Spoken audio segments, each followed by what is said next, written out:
Parenting is no joke. As listeners who have kids will know, sometimes you'll find yourself saying things you never thought you'd ever have to say.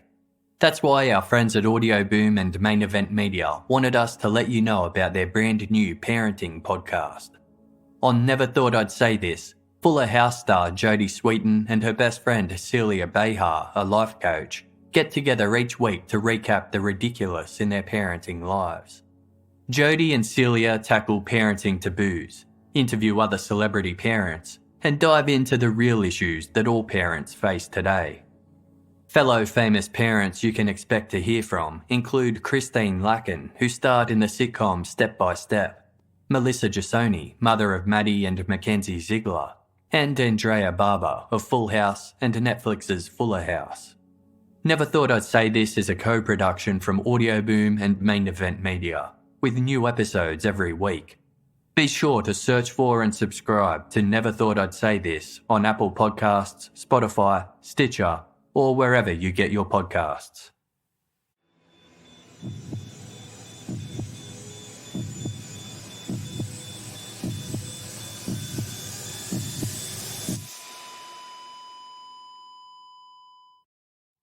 Our episodes deal with serious and often distressing incidents.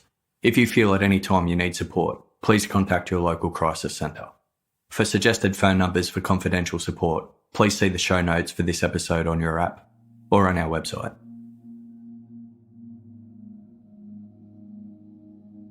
The month of April marks the beginning of the spring trophy fishing season throughout the United States.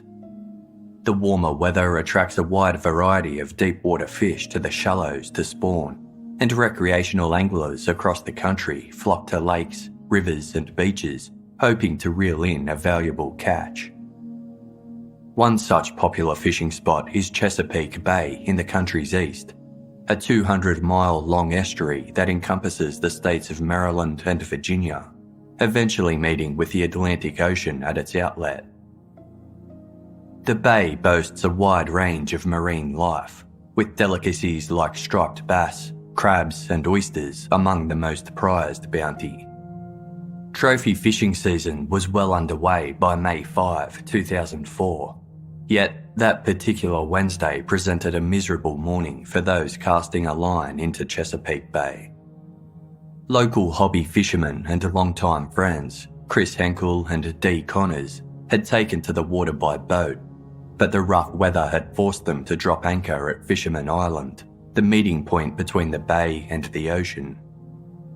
The area was offering little apart from mud sharks and small fry, which was a disappointment, especially for Dee's two young children, Sam and Claire, who had come along for their inaugural fishing trip.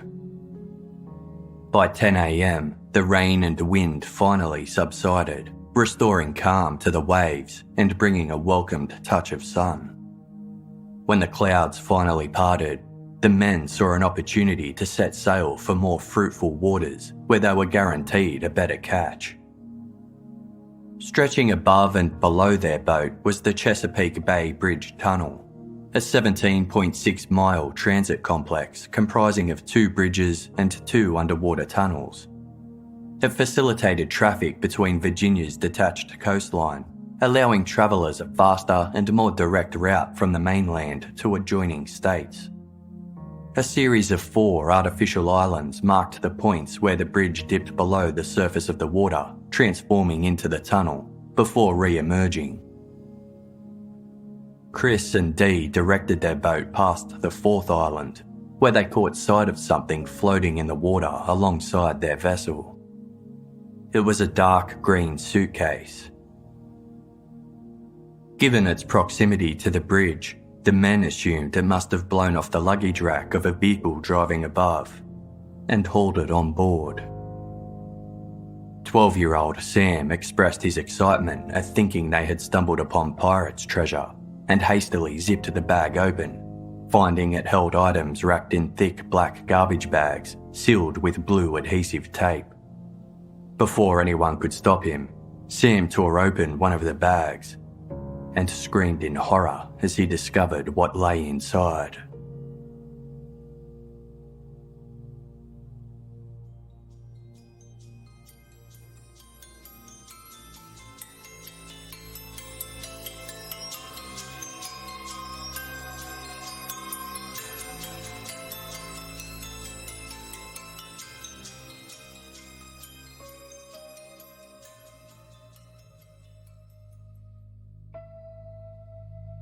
The garbage bags contained the pale legs of an adult human male, severed at the knee joints. The suitcase didn't appear to have been in Chesapeake Bay for long. It featured the branding of American fashion house and designer Kenneth Cole, who sold a wide range of clothing, shoes and accessories. The medium-sized bag was a part of the casual and affordable Reaction collection and featured a retractable handle, wheels and black detailing.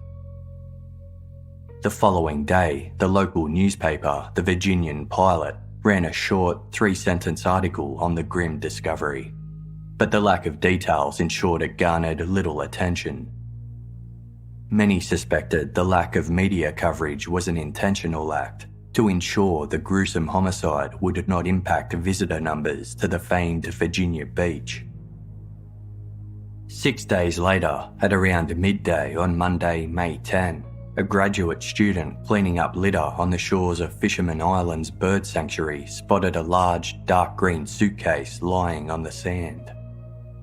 She ignored the item, only to notice it was still there when she returned to the shoreline the following day. Giving in to her curiosity, she unzipped the bag and released the nauseating stench of rot from within. It contained an item wrapped in black garbage bags that, upon closer inspection, made the student recoil in horror. Police arrived and immediately recognised the suitcase as a larger version of the one found days earlier that contained the severed legs. This one was in worse condition, having been beached in the hot sun for days, with the surf causing it to become severely waterlogged and filled with sand. 2 layers of garbage bags concealed a human torso, with the head and arms still attached. The victim was a Caucasian male aged between 30 and 40, with a muscular physique and short brown hair. Several gunshot wounds were found throughout his body, with those in the skull and abdomen proving fatal. X-ray imagery revealed 2 bullets still nestled in the victim's chest and waist. One was covered in green fibres, having passed through fabric before penetrating the body. A blanket tucked behind the victim's head featured a tag that read, "Property of HCSC," initials for US-based healthcare organisation Hospital Central Services Cooperative. The organisation provided a variety of services, including an expansive laundry division that supplied linen to medical clinics across the country. A 5.5-pound weight marked with the fitness brand name Weeder was stored in an outside pocket of the suitcase in a bid to weigh it down. Both recovered cases were part of a 3-piece luggage set sold by Kenneth Cole. The third and final case in the set, the smallest one typically used as carry-on luggage by passengers on long-haul flights, was still unaccounted for.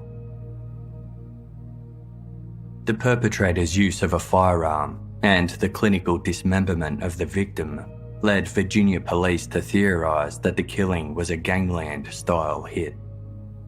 As for identifying their John Doe, officers checked recent missing persons reports and turned their attention to the state's large military population, as his cropped haircut and muscular physique were akin to the conditions required for serving members of the armed forces.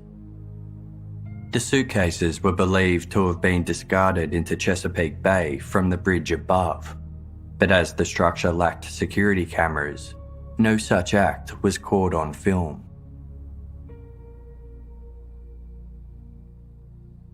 The midsection of the victim was still missing, from the belly button to the kneecaps, raising the collective concerns of police, media and locals that more body parts remained undiscovered within the bay.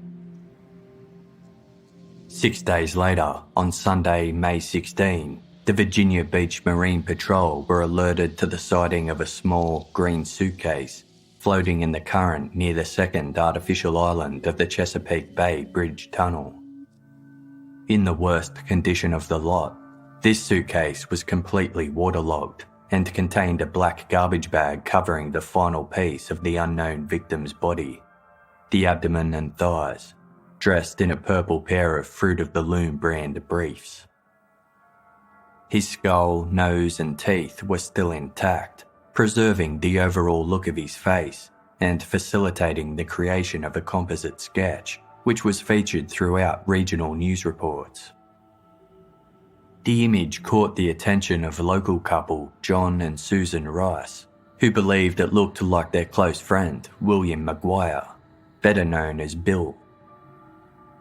The Rices arrived to the Virginia Beach Police Headquarters to view autopsy photos of the suitcase victim in an effort to confirm their identification. Sue was convinced it was Bill, but her husband was less certain, believing his best friend was alive, even though he hadn't heard from him in almost a month. Police ran Bill McGuire's name through their database and found no record of the man having been reported missing. He did have a minor felony offence dating back to the early 80s for adopting aliases to write fraudulent checks. Although he was never charged, Bill's fingerprints had been kept on file, which detectives sent for comparison against the suitcase victim. As they awaited the results of the fingerprint analysis, investigators dug further into Bill McGuire's history. The 39-year-old lived in a rental apartment 3 states north in the New Jersey township of Woodbridge with his wife and 2 young sons. A Navy veteran, Bill was currently employed as an adjunct professor at the New Jersey Institute of Technology and was the co-owner of software consulting company J Vista Software. Weeks earlier, on Wednesday, April 28, he finalised the purchase of a 2-storey colonial-style homestead in the rural New Jersey township of Asbury. 2 days later, on Thursday, April 30, a domestic violence restraining order had been filed against him by his wife, Melanie. Bill and Melanie had met while working in the hospitality industry and quickly fell head over heels in love. By 1997, the pair moved in together as they concentrated on their long-term career goals, and by the end of the year, they were engaged. Melanie was already 2 months pregnant with their firstborn by the time their wedding took place in June 1999, and fell pregnant again 2 years later. Many reported the pair seemed a perfect and equal match, sharing a sharp and sarcastic wit they played off one another. Bill was the mischievous, practical joker who took immense pride in being a family man. Melanie, who was 8 years his junior, was an intelligent and headstrong woman with a caring and compassionate side displayed through her work as a fertility nurse. Yet, the McGuire's unsteady marriage seemed indicative of a near-decade-long relationship that had gone through its fair share of difficulties. The couple were not immune to squabbles, and even fell foul of the law, with Bill caught driving with a suspended licence and Melanie later lying under oath to protect him. Police discovered the restraining order Melanie had taken out against her husband had not yet been served, meaning Bill would not have been notified of it. Furthermore, a court date had not been set to make it permanent. Detectives contacted Melanie to inform her, and she explained that Bill hadn't been in contact since he left their apartment 3 weeks earlier. She suspected he was having an affair, and was convinced he was either in Atlantic City, where he was known to frequent the casinos, or Virginia Beach, where he had always wanted to live. She had divorce papers ready, having filed the documentation with the state that described Bill as a volatile husband with a crippling gambling and drinking problem. Melanie explained that his behaviour had recently become more erratic, with the desire to purchase a dream family home becoming an obsession, as he stayed awake for 48 hours at a time scrolling through real estate listings. She also claimed he threatened to kill her, resulting in her fleeing the apartment and placing their children in the care of her parents. The final straw came during a fight in the early morning hours of Thursday, April 29. Melanie stated Bill had, quote, threatened to disappear, work under a false name and social security number, and never provide her with any financial support. He left the apartment that day and since then had made no effort to return, contact her, or provide financial support to his family. On Wednesday, May 26, 2004, Bill McGuire was finally located. The fingerprints stored in his police records were a match to the dismembered remains found in Chesapeake Bay.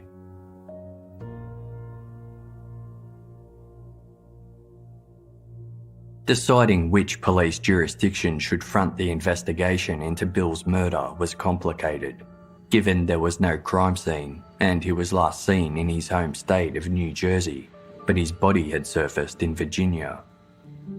Furthermore, the whereabouts of his BlackBerry smartphone and vehicle, a blue 2002 Nissan Maxima, were unknown. Police began tracing Bill's final movements, paying a visit to the New Jersey Institute of Technology to interview his colleagues. Their reports were unanimous. Bill was regarded as a model employee, and they were unable to imagine a scenario where the devoted father would elect to leave his family. This sentiment was shared by Bill's business partner and co-founder of J Vista Software, Jay Tandava, who described him as the best friend a person could ever have. Bill had scheduled to take 2 weeks leave from May 3 to 17 to facilitate moving his family and their possessions from their apartment into their new homestead. This timeframe later served as the period Bill's remains were discovered in Chesapeake Bay. At the time, Jay Tandava received 2 handwritten notes from Melanie McGuire that she had left wedged in his front door. The first detailed a fight that occurred between her and Bill and explained they would no longer be moving into their new home.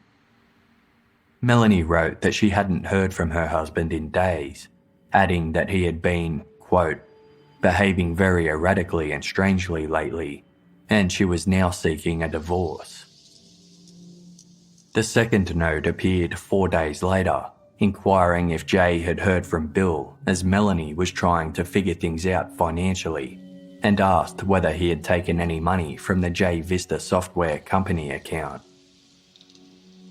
Detectives also spoke with Bill's direct supervisor, who reported that in the days following news of her husband's death, Melanie inquired about his life insurance policy. The Institute of Technology's life insurance policy provided up to 3.5 times an employee's annual salary, making Bill's payout over $227,000. Melanie McGuire agreed to speak with detectives, organising a meeting at her divorce attorney's office. Upon their arrival, the detectives were led into a conference room where they were joined by Melanie, her divorce attorney, and, to their surprise, a criminal attorney. Melanie was aloof and evasive during questioning, giving clipped, defensive responses. She maintained that her marriage was bleak and said Bill wasn't well liked, despite his family, friends and co-workers stating otherwise. She called Bill an unfriendly person who had a habit of pissing people off and insinuated that his boss had wanted to fire him. As for the fight that had resulted in Bill's departure, Melanie explained that Bill was asleep on the couch in their apartment when he awoke at around 4 a.m. on April 29 and instigated an argument with her. He threatened to leave her and berated her for being a bad mother before shoving her against the wall. The attack awoke her 2-year-old son, who entered the room. Melanie scooped him up and took shelter in a bathroom, listening as Bill moved around the apartment gathering his things before leaving. The next day, she filed a restraining order and moved into her parents' house. She denied owning a Kenneth Cole Reaction 3-piece luggage set or a gun. As for Bill's missing car, she believed it could likely be found in her husband's gambling haunt of Atlantic City. After questioning Melanie, detectives retrieved the keys to the McGuire's former apartment in Woodbridge to conduct a search. Melanie had since vacated the property, and the superintendent hadn't cleaned the apartment in preparation for new tenants, so the empty space remained exactly as the family had left it. The detectives were therefore surprised to find the interior in immaculate condition. The walls had been repainted, and the hardwood floors gleamed as if polished, with one detective remarking, "You could have ate off the floor. It almost looked brand new inside." Forensic testing revealed no traces of blood, hair, or saliva anywhere, and luminol tests performed in the bathrooms resulted in false positives, which can occur when heavy amounts of bleach have been used. Detectives questioned neighbours. One described Melanie as a quiet lady and Bill as the best neighbour. No one reported hearing any arguing or gunshots on April 29. The next morning, detectives met with Melanie and her criminal attorney at the storage unit that contained the McGuire's furniture and belongings. When asked to see anything that may have belonged to Bill, Melanie pointed to a small blue plastic Tupperware container that held mementos from his time in the Navy and some family photographs. Melanie had since given away most of her deceased husband's things, including his clothing, weight set, and dumbbells. The exercise equipment was tracked down, but it did not match the 5.5-pound weight from the suitcase that contained Bill's torso. Melanie told investigators that after taking some time to think after her police interview, she could now recall owning a set of matching green suitcases. She asserted they would have been designer because Bill preferred brand name things. When detectives showed Melanie a picture of one of the Kenneth Cole suitcases that had held Bill's remains, she agreed it looked a lot like the ones they owned, but offered no explanation as to their current whereabouts. Detectives were informed by the storage facility manager that Melanie owned a second, smaller locker that she had failed to inform them about. When asked if they could search this second locker, Melanie appeared surprised, but consented. Inside, detectives found Bill's wallet, which contained his social security and health insurance cards, a few business cards, and pictures of his family. Although it was a curious find, they left the wallet in the storage locker for the time being. Meanwhile, an employee for a private towing company contacted police and explained that on Saturday, May 8, just over a week after Bill disappeared, they removed a blue late-model Nissan Maxima from the parking lot of the infamous Flamingo Motel in Atlantic City. Located on the busy casino strip of Pacific Avenue, the motel was a near 2-hour drive away from the McGuire's apartment and retained a poor reputation as a haven for delinquents. According to the towing company employee, they were summoned to pick up cars after they were left stationary for at least 4 or 5 days. Detectives arrived to the run-down Flamingo Motel and found no record of Bill having stayed there. CCTV footage showed Bill's car entering the parking lot at 12:41 a.m. on April 30, before a man emerged from the vehicle and exited the frame. The grainy, low-quality footage prevented investigators from confirming the man was Bill. The car remained abandoned in the same space until it was towed 8 days later. Police seized Bill's car, and while it showed no signs of tampering, it contained several items of interest. His BlackBerry smartphone and a laptop were in the trunk, and most notably, the glove compartment contained a glass vial of translucent pink-tinged liquid and a hypodermic syringe with the needle missing. Without knowing exactly which drugs to test for, forensic toxicologists were at a loss as to what the liquid could be. As investigations progressed, Melanie's negative portrayal of Bill's character was reflected in several front-page news stories. Several alluded to the incidents described in her divorce filing, including Bill's erratic, manic behaviour, abuse, and gambling addiction. Bill's first wife also spoke to the media, describing her former husband as abusive and manipulative. She claimed the dissolution of their marriage began when Bill initiated an affair with Melanie, and described filing a restraining order against him a year later after he allegedly threw rocks through her windows. These statements were in stark contrast to those provided by Bill's friends, family, and colleagues, who consistently maintained he was a likeable and kind man who cared deeply for his wife and children. The varied characterisation of Bill McGuire left many questioning what to believe, with the head of the Virginia Beach Homicide Unit telling reporters, "We've run into the same paradoxes as you have. We have very different opinions on what this gentleman was like."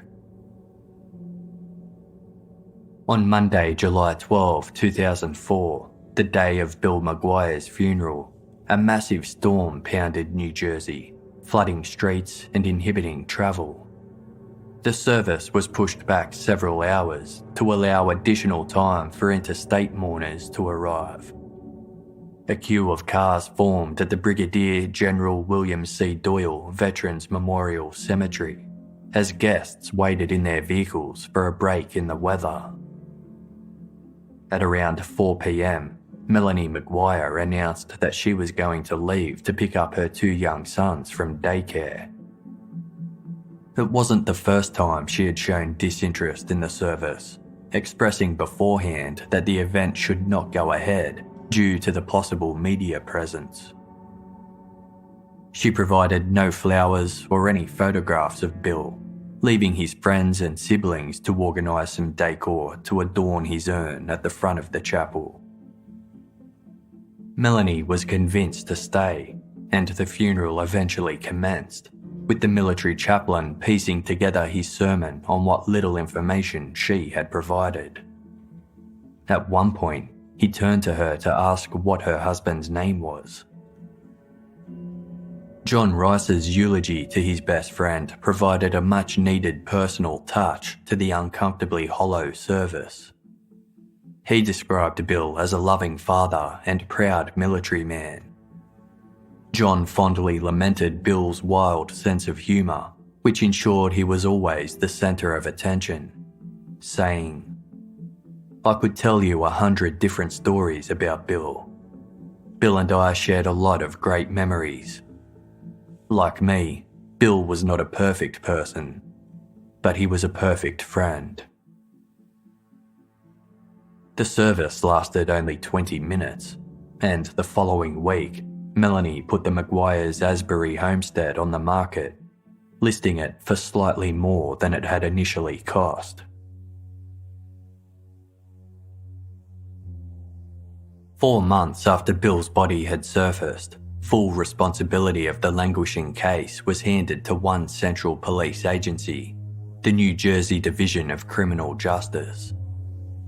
They began the arduous task of rereading over the case reports, re-interviewing witnesses, reviewing all 221 pieces of evidence, and retrieving Bill's blood, urine, and body tissue samples.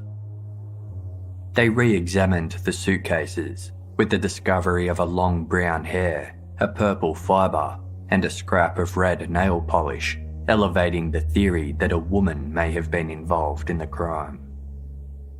The manufacturer of the blanket that was found around Bill's head, Hospital Central Services Cooperative, provided investigators with a list of their clients. It included the Reproductive Medicine Associates Clinic in Morristown, where Melanie McGuire worked. A witness recalled Melanie had used some of the blankets to protectively wrap a dining table whilst clearing out her apartment following Bill's death. Investigators also retrieved 6 black garbage bags Melanie had filled with Bill's clothing and offloaded to a friend. They were compared to the garbage bags that contained his remains, with dye patterns and perforation marks similar across all, meaning they were likely manufactured on the same assembly line within hours of one another. They also combed through Bill's emails, noting that at 6:17 a.m. on the morning of his disappearance, an email was sent to his boss that read, "I'll be out sick today." Despite co-workers describing Bill as a power user of his BlackBerry, he had entered his boss's email address incorrectly, an out-of-character mistake that caused the message to go unsent. Ballistics experts identified the bullets extracted from Bill's body as flat-nosed .38 caliber wad cutters, typically used in close-range target practice. It was an odd choice for a killer, and led one detective to believe the gunman was inexperienced. Records showed that no one in connection to the Bill McGuire case owned or had recently purchased a .38 caliber firearm in New Jersey. But as the gun laws in the neighbouring state of Pennsylvania were far more lax, these records were also searched, revealing a link.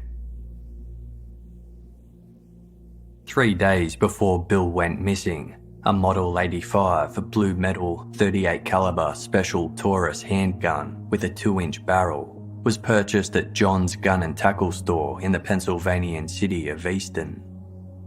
Weighing just 13.5 ounces, the light weapon was small enough to fit inside a handbag. It was one of only 5 gun models on the market that could use .38 caliber wad cutter bullets. The sale receipt also listed an unspecified purchase valued at $9.95. There were only 2 items in the store marked with that price, one of which was a box of wad cutter bullets. When the shop owner was shown a photo lineup and asked to identify the person who had purchased the weapon and ammo, he singled out the image of Melanie McGuire. He remembered her vividly, as he didn't get many female customers, and she was the first registered nurse he'd ever had in his store.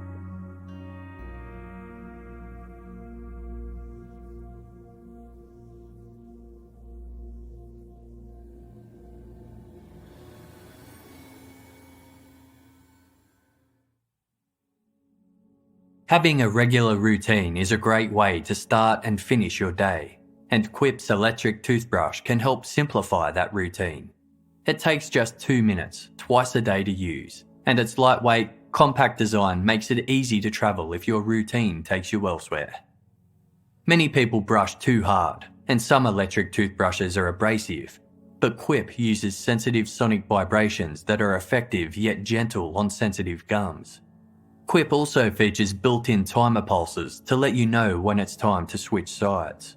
That way, you can be sure you're giving enough attention to all of your teeth. There's even a children's brush that's exactly the same as the grown-up version, but sized for smaller mouths, so you can help your kids develop their own teeth brushing habits without the childish gimmicks. Brush heads are automatically delivered on a dentist-recommended schedule every 3 months for just $5. That's why I love Quip, and why it's perfect for getting back into a routine. Quip starts at just $25, and if you go to getquip.com/casefile right now, you can get your first refill pack for free. That's your first refill pack free at getquip.com/casefile. Living healthy is more than just eating right. It's about ridding potentially harmful chemicals wherever you can, from the soaps and detergents you use to the cloth you use to wash your face. If this sounds a bit daunting, let me introduce you to Grove Collaborative. Online marketplace Grove Collaborative delivers all natural home, beauty and personal care products directly to you and takes the guesswork out of going green. Every Grove.co product is guaranteed to be good for you, your family, your home, and the planet, so you can save time reading confusing labels. At the moment, Grove is only available in the US, so I'm definitely jealous of my friends over there. If it were available here, Grove is where I'd be doing my shopping. Join over 500,000 families who trust Grove Collaborative to make their homes happier and healthier. Plus, shipping is fast and free on your first order.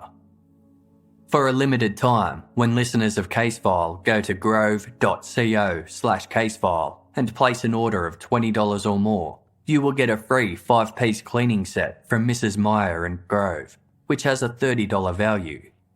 Go to grove.co/casefile to get this exclusive offer. grove.co/casefile. According to the World Health Organization, stress is the #1 health epidemic of the 21st century. Work pressures, a lack of sleep, and increased uncertainty all contribute to stress levels, which in turn can lead to a greater risk of mental illnesses such as anxiety and depression. That's why Casefile is partnering with Calm, the #1 rated app for meditation and mindfulness.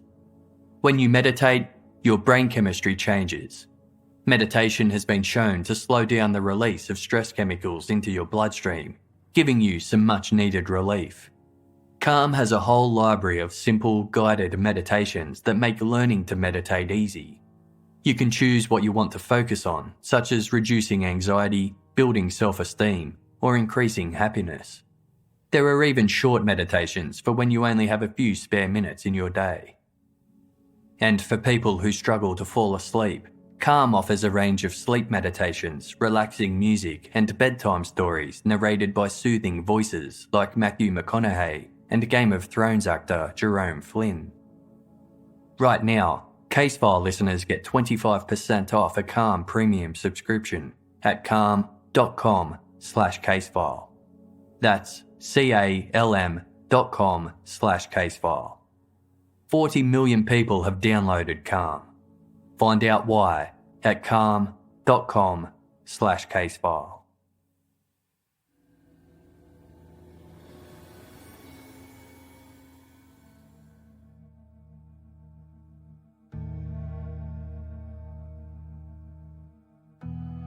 By early 2005, the circumstantial evidence implicating Melanie McGuire in the murder of her husband was piling up, but investigators were not convinced she acted alone. In March, they began covertly monitoring her phone calls, and during conversations with her stepfather Michael, it appeared as though the two were speaking in coded language. She also spoke frequently with her boss at the fertility clinic, Dr. Bradley Miller. Although Miller was a married family man, the phone conversations between the pair indicated a level of familiarity that extended beyond a professional relationship, and it soon became apparent they were having an affair. Miller was subsequently ambushed and interrogated by investigators, but he refused to speak without a lawyer present. He was issued with a subpoena to appear before a grand jury and released. On Sunday, March 13, Miller and his lawyer met with detectives to negotiate immunity for providing truthful information about Melanie McGuire.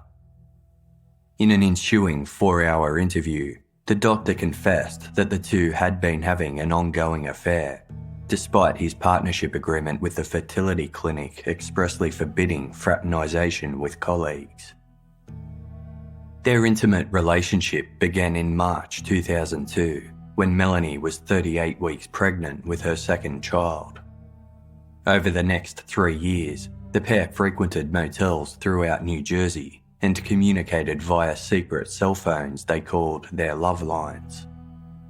They talked constantly, professing their love and making plans to leave their families to start a new life together. According to Miller, on the night the McGuires had finalised the purchase of their Asbury home, Melanie called to inform him that she was going to tell Bill she wanted a divorce. Miller tried calling her several times over the next few hours, desperate to know the outcome of the discussion, but was met with her voicemail. At 9 the next morning of April 29, Melanie finally rang him back, relaying the fight between her and Bill and saying she wanted to move out of the apartment and file a restraining order against him.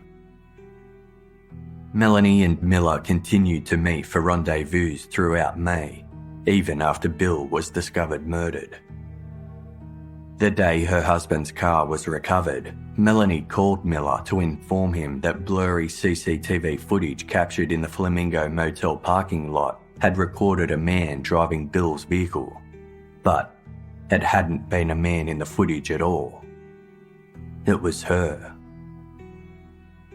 She explained that the night after Bill left their apartment, she drove to Atlantic City looking for him and found his car in the parking lot of the Taj Mahal casino.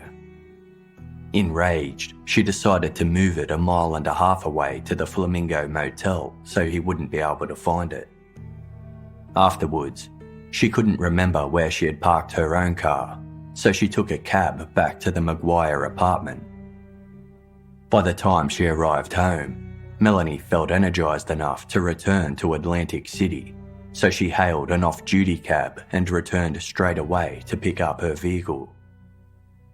Yet, police discovered there was no record of any local cab companies taking a lone female passenger the near 2-hour drive between Atlantic City and Woodbridge at the times Melanie claimed to have taken the journey. Melanie told Miller she returned to Atlantic City days later with her stepfather to check if Bill's car had been moved, but it was still where she had left it. She returned again on her own on Tuesday, May 18, but the car was no longer there. Melanie claimed she hadn't told Miller this sooner because she didn't want to upset him or make him think she wanted Bill back. Months later, she admitted another secret. A few days before the settlement of the McGuire's new home, Bill had asked her to purchase a gun. Since their new home was in a rural area, he wanted a firearm to protect their family, but his criminal record prevented him from buying one. Melanie obliged and made the purchase. Despite the strangeness of these stories, Dr. Miller admitted his infatuation with Melanie had blinded him to skepticism.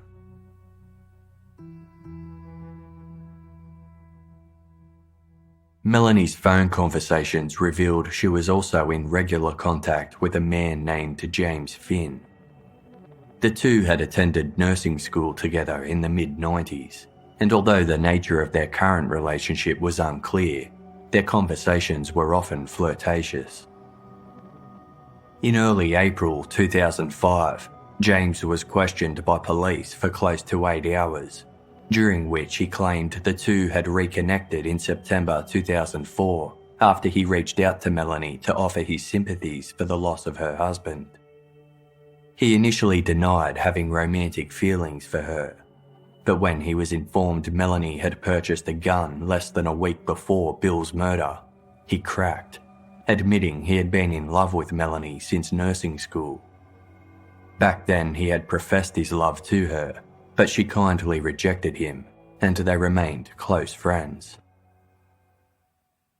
According to the book To Have and to Kill by John Glatt, for Christmas in 1995, Melanie bought James a copy of Stephen King's thriller novel Dolores Claiborne, which tells the story of an abused woman who kills her husband and gets away with it. Inside, Melanie scrawled, "Now here is a story of a woman with true strength and wisdom. You can learn a lot from her. I did." After Melanie married Bill, she and James fell out of touch, but she began writing him letters in February 2004, which increased in frequency over the following months. She complained of her dissolving marriage, described her husband's erratic behaviour, and expressed a fear of him. According to James, Melanie made it sound like Bill was a substance abuser or experiencing a psychotic break.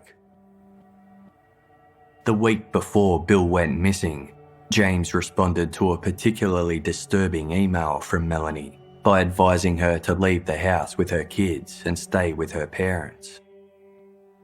He recommended she buy a small handgun for protection, suggesting a .40 caliber 9mm semi-automatic as it was a more manageable weapon for someone with her diminutive 5'3" stature.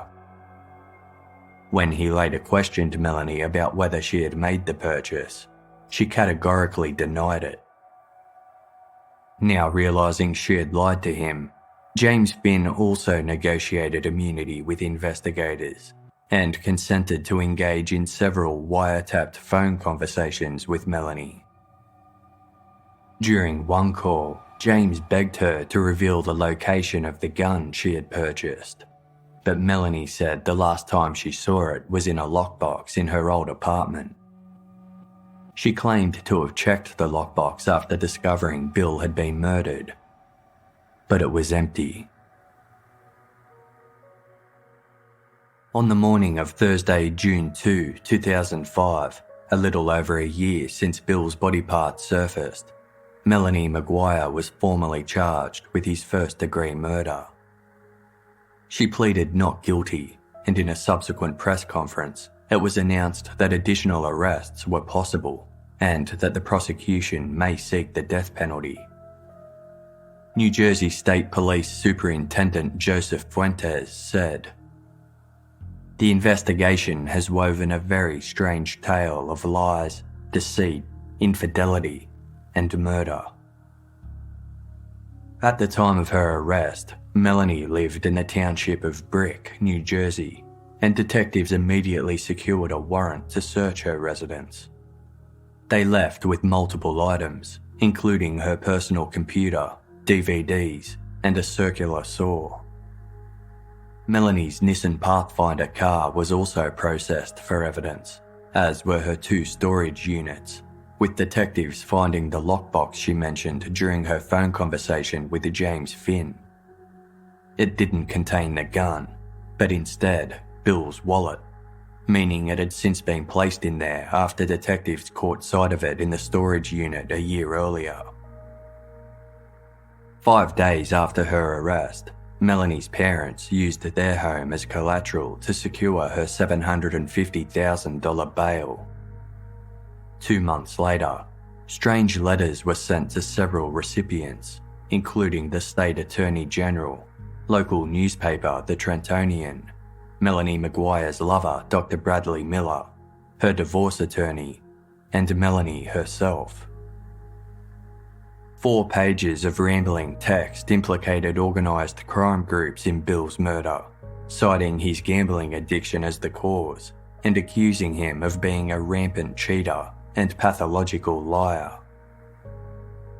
The letters mentioned 3 significant details that had not been released to the public throughout the course of the investigation: that Bill was wearing purple briefs at the time he was killed, that his arms were still attached to his torso, and that a dumbbell had been used to weigh down one of the suitcases.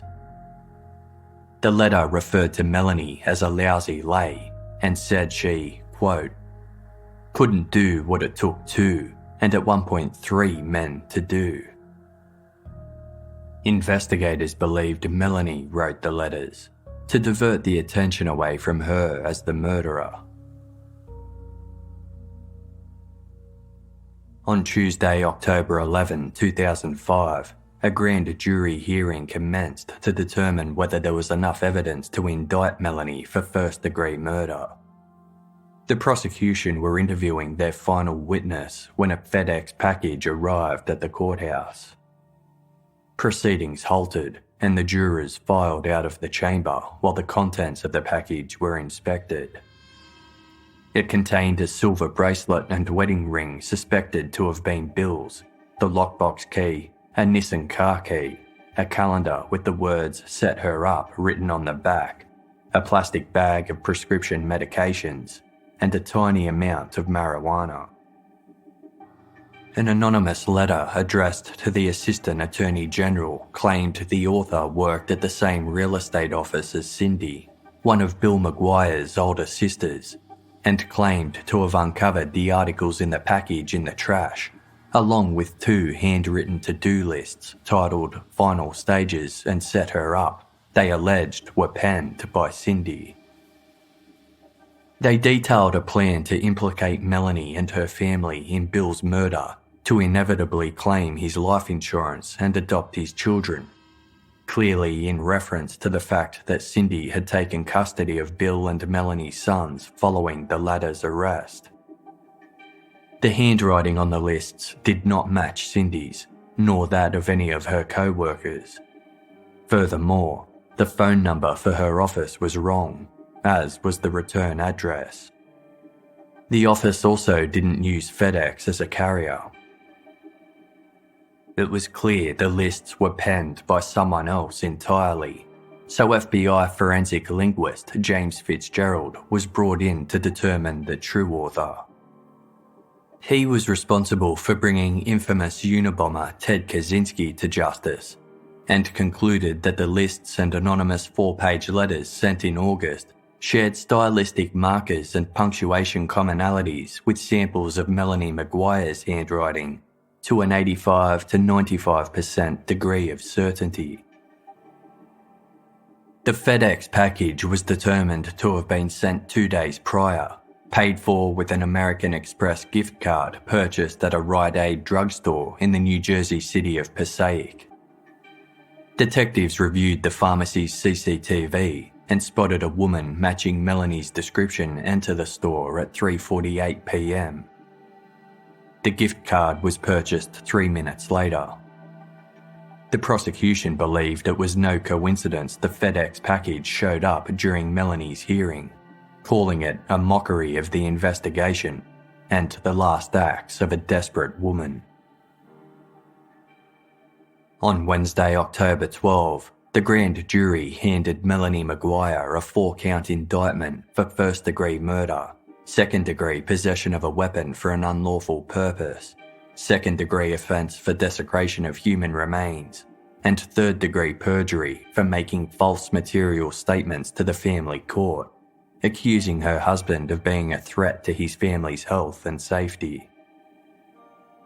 Her bail was increased to $2 million. Melanie hired hotshot Madison Avenue lawyer Joseph Tacopina, described in the New York Times newspaper as the Donald Trump of the New York defense bar. Tacopina was notoriously flashy with a flair for the dramatic. Although he wasn't licensed to practice law in New Jersey, he was given permission to serve alongside a local attorney. Tacopina was quick to direct the media's attention to the overwhelming support shown to his client by her friends, family, and nursing patients, saying, "I would not have come into the case if I did not have 100% confidence in Melanie McGuire's innocence and 100% confidence in my ability to represent her." A website titled the Friends of Melanie Legal Defense Fund was set up, with donations from Melanie's support network and anonymous contributors securing her $2 million bail. By November, results of forensic testing revealed traces of Melanie's DNA on the floor of Bill's abandoned Nissan Maxima. Microscopic human tissue and bone particles had also been discovered on the driver's side floor mat, described as human sawdust. A forensic anthropologist deduced a beveled knife had likely been used to cut Bill's flesh, and then a reciprocating saw to get through the bone. The prosecution believed Melanie must have stepped in the human sawdust after dismembering Bill's body and tracked it into his car, before she abandoned it in Atlantic City. In January 2006, a forensic team searched the McGuire's former apartment for a third time, looking for a possible source for green fibres found on a bullet recovered from Bill's body. They had been identified as polyester fill, a common material found in household furniture, leading investigators to theorise that Melanie may have used a pillow to muffle the sound of the gun as she shot her husband. A list of furniture that had belonged to the McGuires mentioned green couch cushions that hadn't been seen since the murder.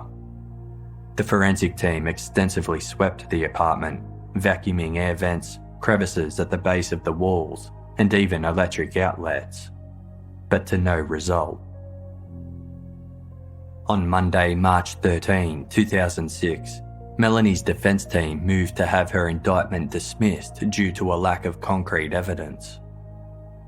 The prosecution argued that whilst there were still unknown aspects in the investigation and their case relied strongly on circumstantial evidence, Melanie, quote, doesn't get the benefit of doing a good job of killing.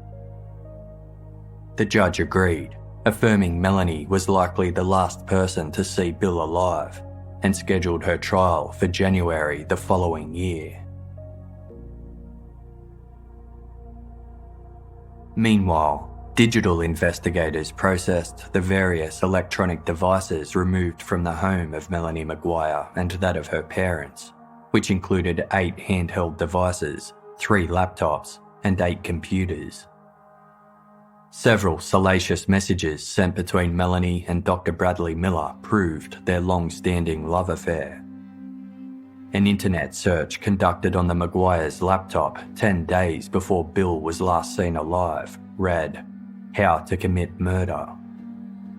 This was followed by searches for where to purchase a gun without a permit and how to purchase a gun in Pennsylvania, as well as instant and undetectable poisons, fatal insulin doses, and the highly effective, fast-acting sedative, chloral hydrate. Investigators had long believed Bill had been incapacitated prior to being shot, with suspicions centred on the vial of unknown pink liquid found in his car.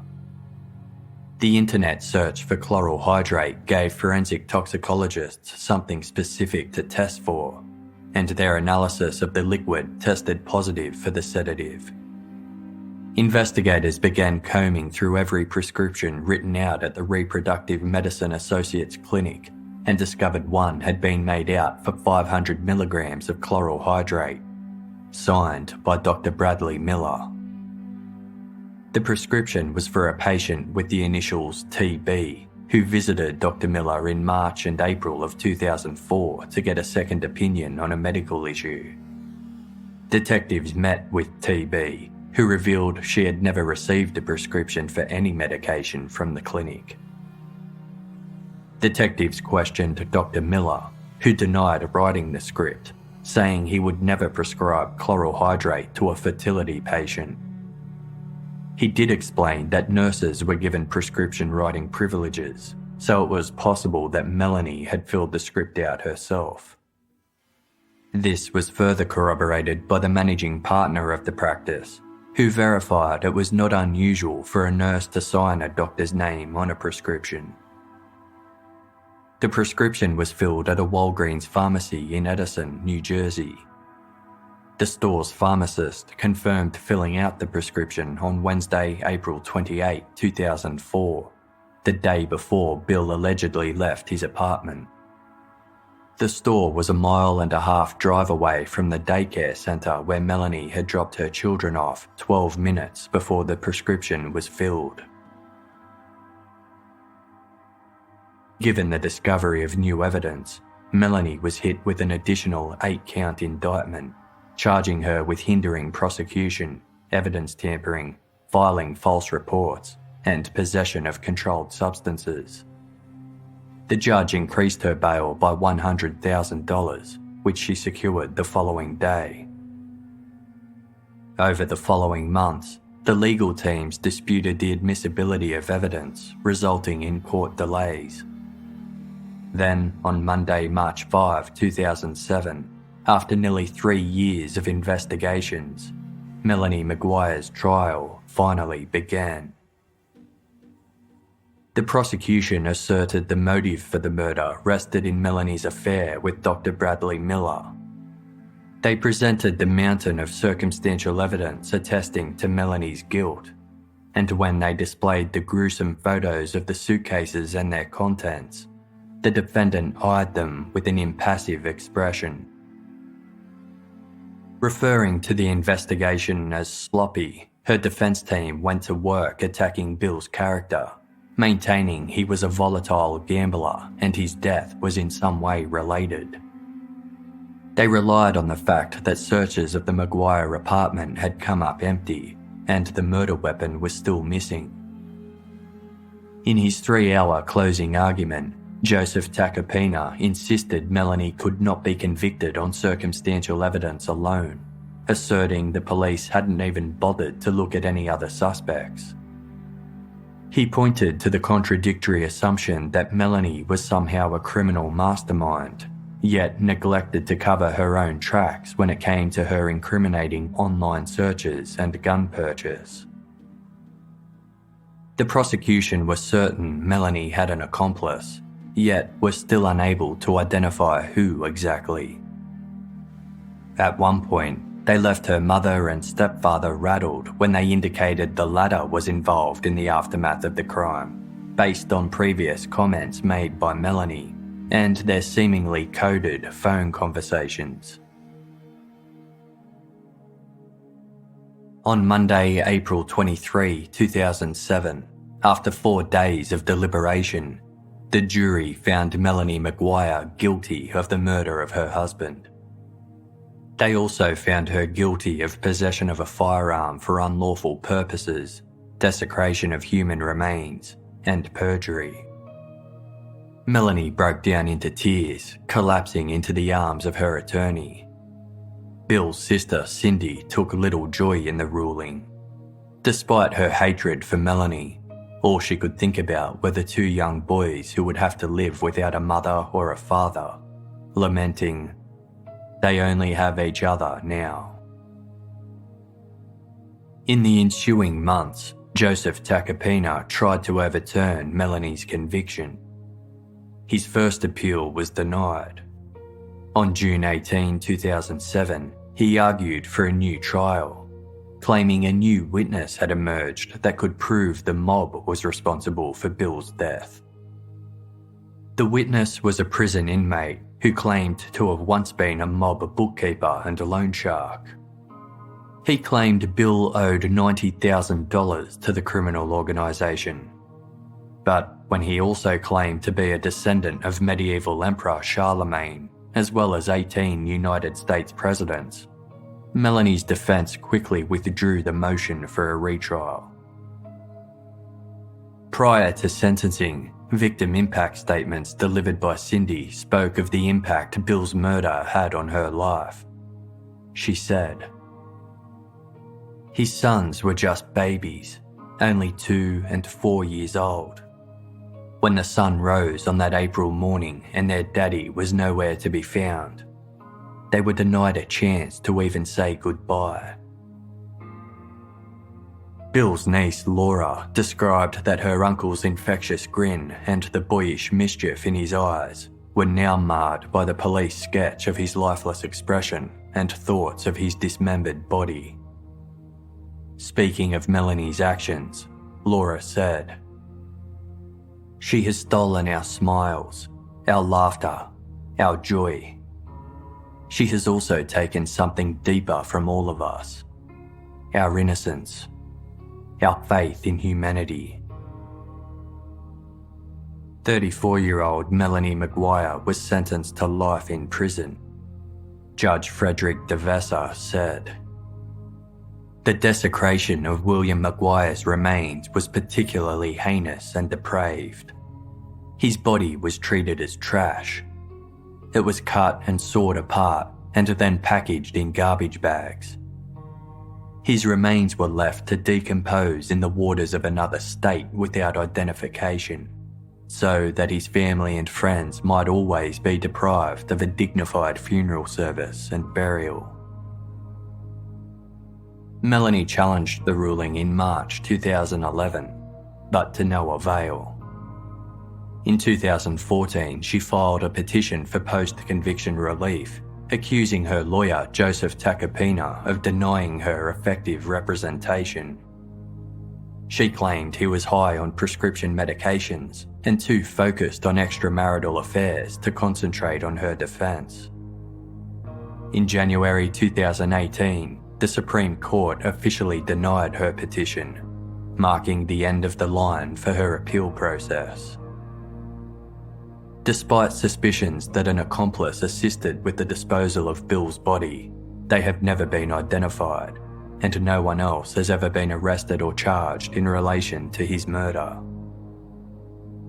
a reporter for New Jersey's Home News Tribune, Ken Serrano, provided extensive coverage of the murder from the outset.